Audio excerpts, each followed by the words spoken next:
요즘 저희는 사도행전을 통하여서 예수님의 십자가 고난과 죽음 앞에서 두려움에 벌벌 떨며 결국에는 모두 그분을 떠나갔던 제자들이 부활하신 예수님을 만나 성령님을 선물로 받고 다시 하나님의 나라와 예수님의 복음을 위해 귀하게 쓰임받는 모습들을 보고 있습니다. 예수님이 3일 만에 다시 부활하셨던 것처럼 제자들 또한 성령님 안에서 그들의 믿음과 신앙이 부활하는 경험을 하였습니다. 다 끝난 것만 같고 더 이상 희망이 없을 것 같은 바로 그때 예수님께서는 그들을 다시 일으켜 주셨습니다. 성도 여러분, 여러분들 또한 이 부활의 능력을 기억하며 사셨으면 좋겠습니다. 사실 우리 모두는 매일매일 이 부활의 능력을 경험하고 있습니다.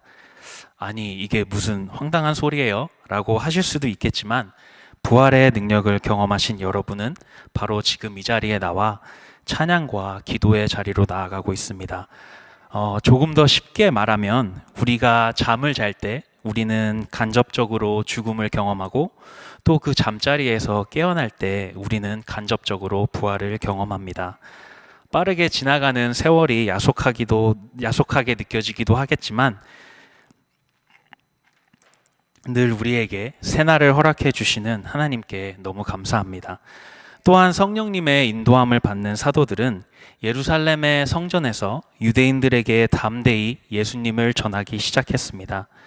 하나님의 택하심을 입은 이스라엘 백성들이 그들의 메시아이신 예수님을 십자가의 죽음으로 몰아넣은 것을 지적하고 회개를 촉구하며 그런 예수님을 다시 죽음에서 부활시키신 하나님의 주권과 성령님의 능력을 담대히 전하며 나아갔습니다. 사도들은 부활하시고 하늘나라로 승천하신 예수님이 다시 이 땅에 오실 것을 믿음으로 더욱더 담대히 예수님을 전하며 나아갔습니다. 사도행전 1장 12절은 말씀하기를 너희 가운데서 하늘로 올려주신 이 예수는 하늘로 가심을 본 그대로 다시 오시리라 하였느니라 하고 말씀하고 있습니다. 예수님이 다시 오시는 그날은 언제인지 아무도 모르고 오직 하나님만 아시기에 우리는 그저 약속의 말씀을 믿고 희망을 가지고 하나님께서 우리에게 맡겨주신 일들에 늘 최선을 다해야 할 것입니다.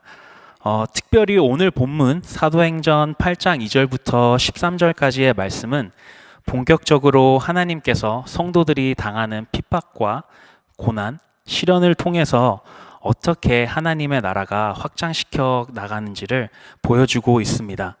오늘 제가 나누고 싶은 첫 번째 포인트는 하나님께서는 종교적 박해를 통하여서 선교의 사명을 감당하신다는 사실입니다. 오늘 본문의 4절 말씀을 같이 보겠습니다. 그 흩어진 사람들이 두루 다니며 복음의 말씀을 전할세. 우리는 기독교 역사상 최초의 순교자인 스데반 집사님의 이야기를 사도행전 7장을 통해 자세히 배웠습니다. 그 전까지는 사도들에게 육체적인 체벌이나 억압에 불과했던 종교적 박해가 한층 더 강하여져서 그리스도인들을 죽음의 지경까지 이르게 하였습니다. 유대인들의 최고 통치 기관인 산헤드린은 특별히 그리스도인을 핍박하고 죽이는 일에 더욱더 열심을 냈습니다. 산헤드린은 함께 둘러앉는다는 뜻으로 대제사장을 중심으로 바리새인, 사두개인, 서기관, 장로 등 유대인들의 대표들로 구성되었으며 총 71명의 인원으로 로마의 통치하에 있어도 사형권을 제외한 모든 정치 문제들, 이스라엘의 입법과 사법을 총괄하는 최고 정책 기구였습니다. 주로 율법을 해석하고 종교 재판을 주관하며 성전의 치안을 유지하는 문제들을 다루었습니다. 산헤드린의 소집일은 안식일과 절기를 제외하고는 매일 열렸는데 일출에서 일몰까지만 개정되었고 야간에는 소집되지 않는 것이 관례였습니다. 재판 시에는 꼭 2명의 증인이 참석하게 하였고 사형에 해당되는 죄는 다음날 다시 한번 심의를 거친 뒤 판결하여 억울한 사형수가 생기지 않도록 조심하였습니다. 또한 사형이 확정된 죄수에게는 죄를 고백할 수 있는 회개의 기회도 제공되었습니다. 이러한 배경들을 볼 때 한밤중에 재판을 열어 예수님에게 사형을 선고하고 재심도 없이 곧바로 최종 결정자인 로마의 총독 빌라도에게 예수님을 데려간 산헤드린의 재판은 불법 중에 불법임을 알 수 있습니다. 또 스데반 집사님을 그 자리에서 바로 돌로 쳐 죽인 것을 보아 알 수 있듯이 이들이 얼마나 그리스도인들을 싫어하고 경멸했는지를 우리는 알 수 있습니다. 인간적인 관점으로 스데반 집사님의 죽음을 보자면 너무나도 안타깝고 억울한 죽음이지만 하나님의 나라는 그런 순교자들의 피로 더욱더 강하여지고 멀리 확장되어져 가는 것이기에 우리는 그저 하나님의 선하심과 섭리를 신뢰할 뿐입니다. 또한 스데반 집사님의 순교 사건 전까지 사도들은 계속 예루살렘에만 머물고 있었습니다. 우리가 잘 아는 사도행전 1장 8절 말씀은 오직 성령이 너희에게 임하시면 너희가 권능을 받고 예루살렘과 온 유대와 사마리아와 땅끝까지 이르러 내 증인이 되리니라 하시니라는 말씀처럼 땅끝까지 복음을 들고 나아가야 할 사도들이 계속 예루살렘에만 머물고 있자 하나님께서는 종교적인 박해를 허락하셨습니다. 종교적인 박해와 함께 이 스데반 집사님의 순교는 예수님의 복음이 예루살렘 밖에 있는 사람들, 이방인들과 온 세상 사람들에게 전해지는 복음의 씨앗으로 쓰여졌습니다. 스데반 집사님의 순교 이후에 그리스도인들은 예루살렘이 아닌 다른 곳으로 복음의 말씀을 전하며 나아갔습니다. 비록 사도들과 그리스도인들은 핍박과 박해를 받았지만 하나님께서는 핍박받고 고통받는 그분의 자녀들을 통하여 하나님의 나라를 확장시켜 나가셨습니다. 오늘날에도 우리는 여기저기서 단지 예수님을 믿는다는 이유로 고통받는 전 세계의 형제 자매들의 소식을 듣습니다. 그럴 때마다 저는 의분이 나고 슬프고 괴롭지만 하나님의 나라는 이런 식으로 확장되어져 가고 또 저보다도 아프고 괴로워하실 하나님의 마음을 알기에 전 세계적으로 핍박받는 형제 자매분들을 위해서 저는 단지 중보기도 할 뿐입니다. 여러분이 혹시 예수님을 위해서 살고 예수님과 예수님의 복음을 위해서 살고자 하여 핍박이나 박해를 받고 있다면 조금 더 감사하시고 자랑스러워 하셔도 될 것 같습니다. 바로 하나님께서는 그런 여러분을 통하여 그분의 나라를 이 땅에 확장시켜 나가실 것입니다. 두 번째로는 하나님께서는 그분의 계획을 특정한 사람들을 통하여 이루어 가신다는 사실입니다. 오늘 본문에서는 총 3명의 인물이 등장합니다. 그들은 바로 우리가 잘 알고 있는 사도 바울의 유대 이름 사울, 7 집사님 중에 하나인 빌립, 그리고 마법사 시몬입니다. 오늘 본문 3절을 보겠습니다. 3절에서 사울이 교회를 잔멸할새 각 집에 들어가 남녀를 끌어다가 옥에 넘기니라고 말씀하고 있습니다. 사울은 다메섹 도상에서 예수님을 만나 사도 바울이 되기 전까지 열심히 그리스도인들을 핍박했던 사람이었습니다. 사울은 베냐민 지파의 자손이었고 그의 부모님은 로마의 시민권자이자 엄청난 부를 소유한 사람들이었습니다. 사울은 율법과 유대교에 철저히 헌신된 사람이었고 가말리엘의 수제자였습니다. 한마디로 사울은 엄친아였습니다. 사울은 스데반 집사님의 죽음을 당연하게 생각하였으며 그 누구보다도 열심을 다해서 그리스도인들과 교회를 없애버리는 일에 최선을 다했습니다. 남자, 여자, 아이들 그리고 노인들 상관없이 힘이 닿는 대로 그리스도인들을 감옥에 잡아넣어 그들을 괴롭게 하였습니다. 그러한 그의 열심 때문에 그리스도인들은 사방으로 흩어졌습니다. 하나님의 계획은 정말 사람의 생각과 예상을 초월하는 것 같습니다. 아이러니하게도 사울의 뒤틀어진 열심 때문에 예수 그리스도의 복음이 예루살렘 밖, 즉 세계적으로 뻗어나가는 계기가 되었고 또 그의 다메섹 도상에서의 회심 이후에 그가 직접 이방인들을 위한 사도로 사울이 하나님께 귀하게 쓰임받는 모습을 우리는 볼 수 있습니다. 하나님은 과거에도 사울을 사용하셨고 또 그의 현재와 미래에도 그를 사용하셨습니다. 이 세상과 역사를 주관해 가시는 하나님께서는 그분만의 특별한 방법으로 한 사람을 준비시키고 사용하시는 것을 우리는 성경을 통해서 알 수 있습니다. 우리는 지금 너무나도 복잡한 세상 속에 살고 있습니다. 뉴스로부터 계속해서 들려오는 사람들의 권력 남용과 이기심, 잘못된 열심으로 인한 사건, 사고들이 우리의 마음을 어렵게 합니다. 그럴 때마다 우리는 마음을 다시 추스리고 이 세상 모든 것을 주관하고 계시는 하나님께 기도하고 그분을 의지해야 할 것입니다. 처음에는 그리스도인들을 핍박했던 사울을 그 누구보다도 하나님의 나라를 위해서 위대한 업적을 이룬 사도 바울로 만드셨던 하나님께서 오늘날 또한 그분만의 특별한 방법으로 하나님의 나라를 위한 새로운 리더들을 준비하고 계심을 믿습니다. 성도 여러분, 제가 자신 있게 말할 수 있는 것은 하나님께서 지금도 이 세상의 모든 것을 친히 주관하고 계신다는 사실입니다. 또 오늘 본문에 등장하는 다른 인물은 바로 빌립 집사님입니다. 그는 예수님의 12제자 중에 한 명인 빌립과 동명이인으로서 성령과 지혜가 충만한 7 집사님들 중에 한 사람이었습니다. 스데반 집사님의 순교 사건 이후에 바로 이 빌립 집사님의 선교 여행이 등장하는 것으로 보아 그는 7 집사님들 중에서 스데반 집사님 다음으로 영향력이 있었던 사람으로 보입니다. 특별히 이 빌립은 스데반의 순교 사건 이후에 사마리아 지역으로 복음의 말씀을 전하러 떠났습니다.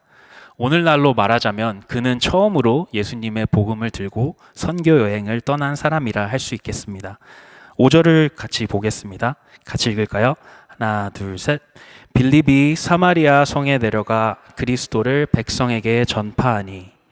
우리가 잘 아는 솔로몬 왕의 죽음 이후에 이스라엘은 저희 한국과 북한처럼 남유다와 북이스라엘로 나뉘어지게 되었습니다. 사마리아는 북이스라엘의 수도였습니다. 특별히 사마리아는 8세기경에 아시리아인들의 침략을 받아 그들의 식민지가 되어 아시리아인들의 문화와 종교 그리고 그들의 신들을 섬기게 되었습니다.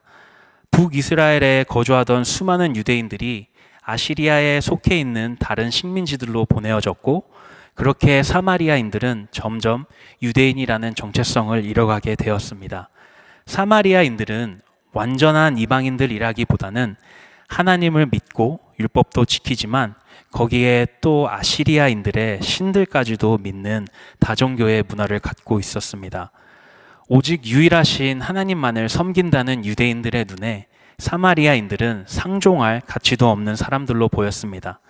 그리고 유대인들은 사마리아인들을 멸시하고 미워하였습니다.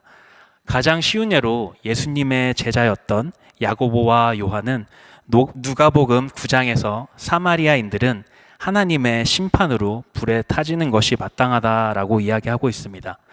또 예수님께서 요한복음 4장에서 우물가에서 사마리아 여인과 대화하는 장면, 그리고 누가복음 10장 29절에서 39절까지에 나와 있는 예수님의 선한 사마리아인의 비유는 그 당시의 유대인들과 사마리아인들의 팽팽한 긴장 관계를 잘 나타내주고 있습니다.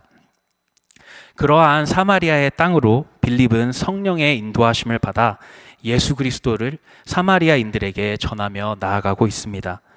6절에서 8절을 함께 보시겠습니다. 무리가 빌립의 말도 듣고 행하는 표적도 보고 한 마음으로 그가 하는 말을 따르더라. 많은 사람에게 붙었던 더러운 귀신들이 크게 소리를 지르며 나가고 또 많은 중풍병자와 못 걷는 사람이 나으니 그 성에 큰 기쁨이 있더라. 성령님에 대한 전적인 순종으로 예수님의 복음을 들고 사마리아로 갔던 빌립은 하나님이 주시는 사역의 열매를 거두게 되었습니다. 빌립의 말을 듣고 또 그가 행하는 표적을 본 사마리아인들은 큰 기쁨을 경험하게 됩니다.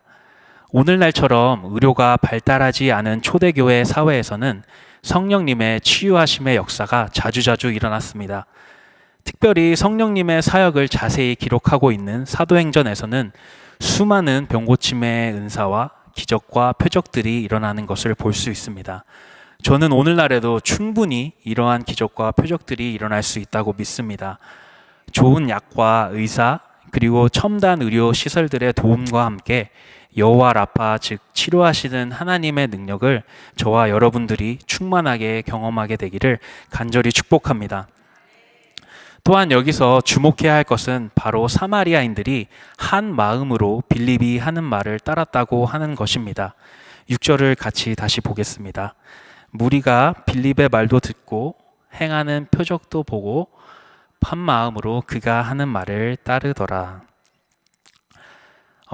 많은 사람들이 한 마음, 한 뜻이 되는 것처럼 어려운 일도 없는 것 같습니다.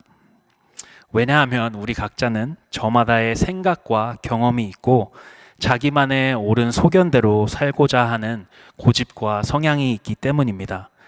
그러나 성령님의 능력을 체험했던 사마리아 사람들은 한 마음으로 빌립의 가르침을 받고 그 가르침을 따르고자 하였습니다. 저희 교회도 지금 강 목사님을 중심으로 모든 성도분들이 한 마음으로 성전 건축이라는 과업을 이루고자 노력하고 있습니다. 이제 정말 거의 공사의 마무리 단계에 왔는데 저희 모두가 끝까지 하나 되게 하시는 성령님의 능력으로 이 과업을 잘 마칠 수 있으면 좋겠습니다. 또한 성령님의 능력 안에서 하나가 된 사람들에게는 큰 기쁨이 기다리고 있습니다. 8절을 다시 한번 같이 보겠습니다. 그 성에 큰 기쁨이 있더라. 성령님의 큰 능력과 우리의 죄를 용서해 주시는 하나님의 사랑의 복음을 듣게 된 사마리아인들은 이전과는 다른 큰 기쁨을 누리게 되었습니다. 성도 여러분, 우리 모두는 이와 같은 큰 기쁨을 소유한 사람들입니다. 예수님의 복음과 성령님을 선물로 받은 우리는 항상 기뻐해야 할 이유가 있는 사람들입니다. 항상 기뻐하라는 사도 바울의 권면처럼 우리는 늘 기뻐하는 삶을 살아가야 합니다. 오늘도 여러분들의 삶에 하나님이 주시는 기쁨이 충만하시기를 축복합니다. 또 12절의 말씀에서는 빌립이 하나님 이렇게 말씀하고 있습니다. 빌립이 하나님 나라와 및 예수 그리스도의 이름에 관하여 전도함을 그들이 믿고 남녀가 다 세례를 받으니 많은 사마리아 사람들이 남녀노소 가릴 것 없이 예수 그리스도의 이름을 믿고 세례를 받는 모습을 볼 수 있습니다. 유대인들의 종교적 박해로 인해 뿔뿔이 흩어졌던 그리스도인들은 각자가 선교를 떠난 곳에서 감사하게도 놀라운 성령님의 사역의 열매를 맺게 되었습니다. 특별히 이 빌립은 예수님께서 살아생전에 먼저 사역하셨던 사마리아에서 복음 사역의 열매를 맺었습니다.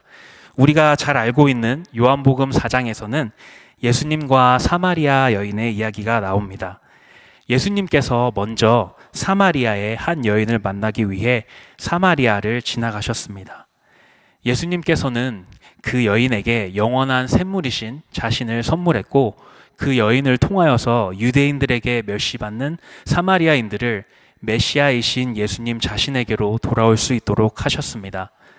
요한복음 4장 25절에서 30절까지의 말씀은 이렇게 말씀하고 있습니다.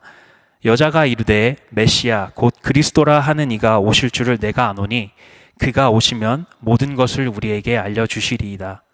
예수께서 이르시되 내게 말하는 내가 그라 하시니라. 이때 제자들이 돌아와서 예수께서 여자와 말씀하시는 것을 이상히 여겼으나 무엇을 구하시나이까 어찌하여 그와 말씀하시나이까 묻는 자가 없더라. 여자가 물동이를 버려두고 동네로 들어가서 사람들에게 이르되 내가 행한 모든 일을 내게 말한 사람을 와서 보라. 이는 그리스도가 아니냐 하니 그들이 동네에서 나와 예수께로 오더라. 예수님께서는 빌립이 사마리아로 오기 전부터 복음의 씨앗을 우물가의 한 여인을 통해 미리 사마리아 땅에 뿌려두셨습니다. 그 결과로 인해 빌립은 복음 사역의 열매를 맺을 수 있었습니다. 우리가 선교 사역에 계속 힘을 써야 하는 이유도 바로 여기에 있는 게 아닐까 싶습니다. 지금 당장에는 보이는 사역의 열매가 없는 것 같아도 우리가 뿌리는 복음의 씨앗들이 먼 훗날 하나님의 계획과 시간 안에서 열매 맺게 된다는 것을 믿는다면 우리 모두는 조금 더 기쁘게 희망을 가지고 예수님의 복음을 다른 지역에 전하는 일에 힘을 쓸 것입니다. 그러한 일에 순종하는 마음으로 저희 교회와 다른 교회들 그리고 수많은 선교 단체들은 여름에 단기 선교를 떠납니다. 그들을 위해서 계속해서 기도해 주시고 특별히 그들 한 사람 한 사람이 예수님 안에서 한 마음을 품을 수 있도록 기도해 주시면 감사하겠습니다. 그리고 여러분에게 건강과 환경이 허락된다면 꼭 한 번은 단기 선교 여행에 직접 참여하시는 여러분들이 되기를 축복합니다. 그리고 선교를 떠나실 때 이 예수님의 말씀을 기억하셨으면 좋겠습니다. 이 말씀은 바로 요한복음 4장 37절, 38절의 말씀입니다. 예수님께서 말씀하시기를 그런즉 한 사람이 심고 다른 사람이 거둔다 하는 말이 옳도다. 내가 너희로 노력하지 아니한 것을 거두러 보내었노니 다른 사람들은 노력하였고 너희는 그들이 노력한 것에 참여하였느니라. 아멘. 예수님의 복음을 가지고 각자의 삶 속으로 나갈 여러분들 한 분 한 분을 진심으로 축복합니다. 마지막으로 등장하는 인물은 바로 마술사 시몬입니다. 이 사람은 사마리아인으로서 마술의 힘을 빌려 사람들에게 인정받는 사람이었습니다. 오늘 본문 9절부터 11절까지를 같이 보겠습니다. 같이 읽을까요? 그 성에 시몬이라 하는 사람이 전부터 있어 마술을 행하여 사마리아 백성을 놀라게 하며 자칭 큰 자라 하니 낮은 사람부터 높은 사람까지 다 따르며 이르되 이 사람은 크다 일컫는 하나님의 능력이라 하더라. 오랫동안 그 마술에 놀랐으므로 그들이 따르더니 빌립이 하나님의 나라와 및 예수 그리스도의 이름에 관하여 전도함을 그들이 믿고 남녀가 다 세례를 받으니. 여기까지만 읽겠습니다. 마술사 시몬이 어떠한 마술을 선보였는지는 자세히 기록되어 있지 않지만 한 가지 분명한 것은 그의 영향력이 사마리아에서 엄청났던 것으로 보입니다. 오죽했으면 사람들이 그를 크다 일컫는 하나님의 능력이라고 표현했겠습니까? 그러나 그의 마술은 그게 전부였습니다. 사람들을 놀라게만 할 뿐 그들을 하나님께로 인도하거나 예수님의 복음을 가르쳐 주는 일을 하지는 못했습니다. 또 한 가지 흥미로운 것은 그는 자기 자신을 직접 자칭 큰 자라고 여겼다고 오늘 본문 9절은 말씀하고 있습니다. 이러한 정황으로 볼 때 시몬이 할 수 있는 마술들은 하나님과 성령님께로부터 온 것이 아님을 알 수 있습니다. 시몬은 예수님을 알지 못했고 자기 자신과 자신만이 할 수 있는 마법만을 믿고 살아가는 사람이었습니다. 그랬던 그가 빌립의 전도 사역의 열매를 보고 그 또한 복음을 믿고 세례까지 받았다고 오늘 본문 13절은 말씀해 주고 있습니다. 누가는 말하기를 시몬도 믿고 세례를 받은 후에 전심으로 빌립을 따라다니며 그 나타나는 표적과 큰 능력을 보고 놀라니라. 처음으로 빌립에게 예수님의 복음을 들은 마법사 시몬은 빌립이 하는 말을 다 믿었습니다. 하지만 이것도 잠시 그는 어리석게도 사도들과 하나님 앞에서 큰 죄를 범합니다. 그것은 바로 그가 성령님의 능력을 돈으로 사려고 했다는 것입니다. 이 내용은 내일 본문에 나오는 내용인데요. 박상현 목사님께서 내일 더 자세히 설명해 주실 것입니다. 다행스럽게도 오늘 본문 13절에서는 그가 예수님을 믿고 세례를 받았다라고 말씀하고 있습니다. 여기서 우리가 또 한 가지 배울 수 있는 점은 하나님의 은혜에는 차별이 없다는 것입니다. 자기 스스로를 큰 자라고 높이고 수많은 사람들을 마법으로 놀라게 했던 마법사 시몬마저도 하나님의 자녀를 삼아주실 정도로 하나님의 품은 넓습니다.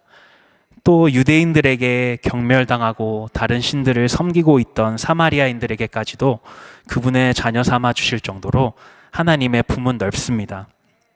한때는 저와 여러분도 세상들의 자녀였고 이방인들이었지만 우리들 또한 예수님을 통해서 그 십자가의 사랑을 통해서 넓은 하나님의 품에 안길 수 있는 하나님의 자녀가 되는 특권을 누렸습니다. 늘 이 사실을 기억하시는 저와 여러분이 되기를 축복합니다. 자, 이제 그럼 우리는 이 말씀을 어떻게 우리의 삶 속에 적용할 수 있을까요?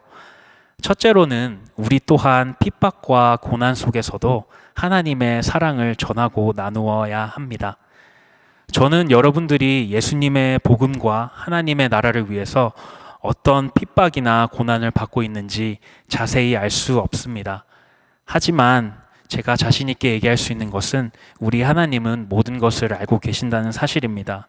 어떤 분들은 직장 내에서 교회를 다닌다는 이유로 환영을 못 받는 외톨이가 될 수도 있고, 또 어떤 분들은 예수님을 믿는다는 이유 하나만으로 아무 이유 없이 욕을 듣거나 물리적인 피해를 입을 수도 있을 것입니다. 그럴 때마다 우리가 기억해야 할 것은 이 순간까지도 하나님께서 하나님의 나라 확장을 위해 우리를 사용하고 계신다는 믿음입니다. 어제 이명 목사님께서 새벽에 말씀해 주셨던 것처럼 죄인이 의인을 용서하는 것이 아니라 의인이 죄인을 용서하는 것입니다. 여러분들이 겪고 있는 이 수많은 어려움들을 사용하시고 영광 받으실 우리 주님의 이름을 담대히 붙잡고 오늘 하루도 살아가시기를 간절히 축복합니다. 다음으로는 우리는 하나님께서 끝났다고 하시기 전까지 포기하지 말아야 합니다. 우리는 죽음을 두려워합니다. 왜냐하면 죽음은 곧 끝이라고 생각하기 때문입니다. 스데반 집사님이 순교를 당하자 많은 그리스도인들은 슬픔과 절망에 빠졌을 것입니다. 하지만 바로 그 죽음 때문에 수많은 그리스도인들이 복음을 들고 예루살렘을 떠나 유대와 사마리아와 땅끝까지 이르러 하나님 나라의 증인이 되는 삶을 살았고, 또한 지금까지도 수많은 사람들이 그 삶을 살고 있습니다. 하나님이 끝났다고 하시기 전까지는 절대 끝난 것이 아닙니다. 오늘 본문 사도행전 8장 2절부터 13절을 통해서 우리는 하나님께서 핍박받고 고통받는 그리스도인들을 통해 어떻게 그분의 나라를 확장시켜 나가시는지를 배웠습니다. 성도 여러분, 때로는 이러한 핍박과 고난들이 우리에게 그리고 하나님의 나라에 유익하다는 사실을 늘 기억하시기 바랍니다. 앞으로도 성도님들의 삶 속에 고난들을 사용하실 하나님의 사역이 저는 너무 기대가 됩니다. 끝으로 말씀 구절 2개만 나누고 말씀을 마치겠습니다. 첫 번째 말씀은 시편 119편 71절의 말씀입니다. 고난 당한 것이 내게 유익이라 이로 말미암아 내가 주의 율례들을 배우게 되었나이다. 마지막으로는 로마서 5장 3절 4절 말씀을 나누겠습니다. 다만 이뿐 아니라 우리가 환난 중에도 즐거워하나니 이는 환난은 인내를, 인내는 연단을, 연단은 소망을 이루는 줄 알미로다. 아멘.